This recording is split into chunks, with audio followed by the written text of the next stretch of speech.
Mesdames et messieurs, bienvenue dans votre grand journal du Mercato et de l'actualité foot. Aujourd'hui, le duel mancunien autour de Donnarumma, la bombe squad de Manchester United avec le cas Sancho, la stratégie de City sur Savinho et la piste Rodrigo, Liverpool focalisé sur Alexander Isak, Tottenham qui fonce sur Eberechi Eze, Arsenal entre Kivior et la confiance d'Arteta, OM sous haute tension, Monaco et le dossier Zakaria, Ligue 1+ qui cartonne, l'Italie secouée par la blessure de Lukaku, l'Espagne entre Rashford ambitieux au Barça et le plan Hansi Flick, le Real version Xabi Alonso et un tour au Portugal avec Porto, Sporting, Benfica. Abonnez-vous, likez la vidéo et commentez dès maintenant quel transfert doit absolument se faire. On démarre par les très grands clubs. Manchester City avance ses pions avec méthode. Le dossier brûlant du moment, Gianluigi Donnarumma. Des discussions sont en cours avec le PSG et le clan du gardien enthousiaste à l'idée de rejoindre les Sky Blues. Mais attention, cette opération dépend d'un départ d'Ederson pour lequel Al Nasser négocie. Autre feuilleton, Savinho. Tottenham pousse très fort, le joueur est intéressé mais City bloque pour l'instant. Pourquoi ?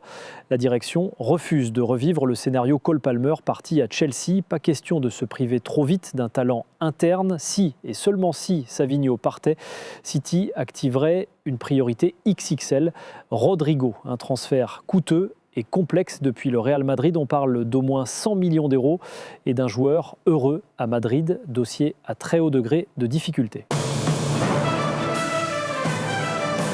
Manchester United, chez les Red Devils, on appuie sur Reset. Le club a étiqueté certains éléments bombe squad hors du projet, dont Jadon Sancho et Anthony. Sancho a refusé la Roma malgré une offre à 20 millions d'Erad. United pousse pour qu'il trouve une solution rapidement. Tyrell Malacia attire la Roma et le PSV Eindhoven. Et surprise, Alejandro Garnacho est pisté par Chelsea pour cet été. Dans le sens des arrivées potentielles, United regarde aussi Donnarumma. La priorité s'explique. Bayindir a montré des signes de fébrilité face à Arsenal et il faut sécuriser le poste. Côté vestiaire, il y a du positif. Bruno Fernandes a salué la réaction des supporters d'Old Trafford malgré la défaite, un signe de reconnexion. Et sur le terrain, Matheus Cunha est encensé comme un joyau brésilien par la presse anglaise, un profil explosif qui change le visage offensif. Liverpool aux Reds, le plan est ultra clair. Alexander Isak ou rien. Liverpool s'est concentré exclusivement sur l'attaquant de Newcastle. Aucun autre neuf n'a été approché et une nouvelle offre se prépare. L'idée, installer un buteur total dans le système et ne pas se disperser sur le marché. Newcastle United, réponse des Magpies, retenir Isak. Newcastle a tenté le coup fort avec une proposition de contrat record comprenant une clause de départ en 2026. Problème, Isak reste inflexible, sa priorité s'appelle Liverpool. Du coup, Newcastle anticipe. Ivan Toney Brentford est ciblé comme remplaçant potentiel. Mais pour ouvrir la porte à Isak, il faudra d'abord sécuriser ce plan B. Le jeu d'échecs est lancé. Chelsea. Les Blues scrutent les opportunités offensives et regardent du côté de Manchester. Alejandro Garnacho est mentionné dans leur shortlist pour l'été.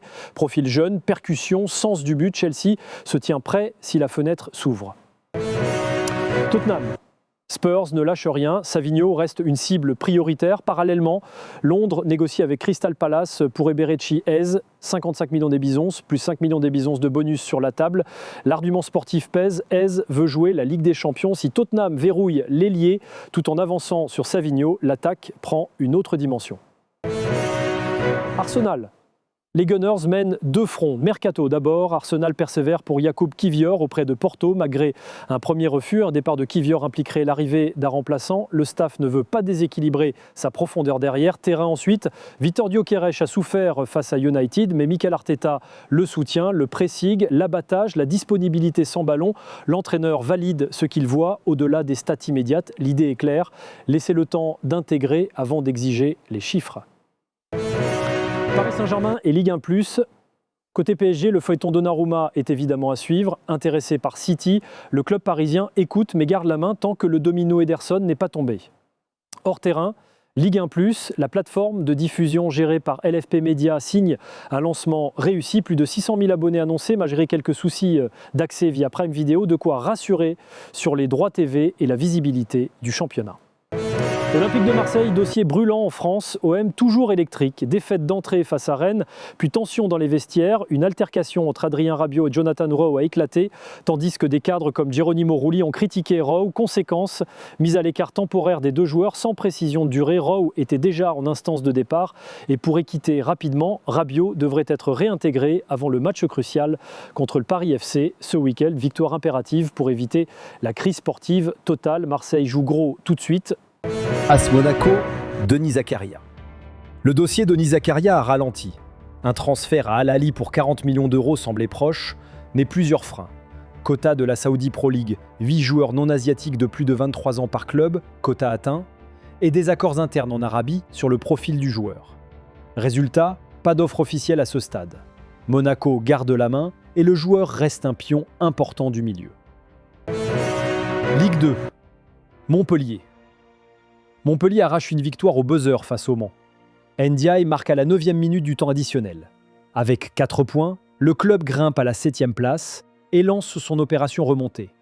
Un succès qui peut faire déclic sur le plan mental. Italie. Séisme à Naples. Romelu Lukaku est absent 3 à 4 mois. Le club revoit ses plans et cible Rasmus Højlund, également sur les radars de l'AC Milan. Naples veut un profil rodé à la Serie A pour combler le vide. À la Juventus, des ventes, potentiellement Douglas Luiz et Nico Gonzalez, pourraient financer Colpani, Nahuel Molina et Edon Zegrova. Objectif, polyvalence sur les ailes et qualité dans la dernière passe. À l'Inter, le dossier Ademola Lookman avec l'Atalanta s'enlise et le club a abandonné. Il faudra activer d'autres cibles pour garder de l'explosivité sur les côtés. Espagne. Au Barça, Marcus Rashford affiche haut et fort son ambition. Viser la Ligue des Champions pour se relancer après une saison frustrante. Pendant ce temps, Hansi Flick met en place un plan de domination en Liga, misant sur une fraîcheur physique préservée, pas de surcharge type Coupe du Monde des clubs. Le dilemme du numéro 10 anime les débats. Fermín López, Dani Olmo ou Rafinha pour orchestrer. Au Real Madrid, Marca célèbre les débuts de Xabi Alonso comme entraîneur, avec des recrues évoquées comme Carvajal, Alexander Arnold et Mastantuono. Et bien sûr, Kylian Mbappé reste sous les projecteurs.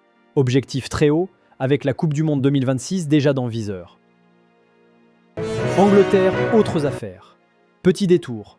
Leeds s'impose contre Everton grâce à un pénalty tardif d'Emre Can, qualifié de succès instantané par la presse. De quoi lancer une dynamique positive.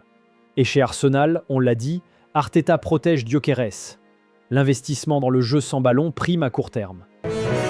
Portugal, FC Porto, victoire face à Gil Vicente, porté par la recrue Victor Osimhen, décrit comme un tout-terrain, puissance, appel, finition, l'impact est immédiat. Le Sporting se prépare à offrir 5 ans à Jérémy Pino, un transfert record en provenance du Deportivo La Corogne. Le message, verrouiller un talent d'avenir sur la durée.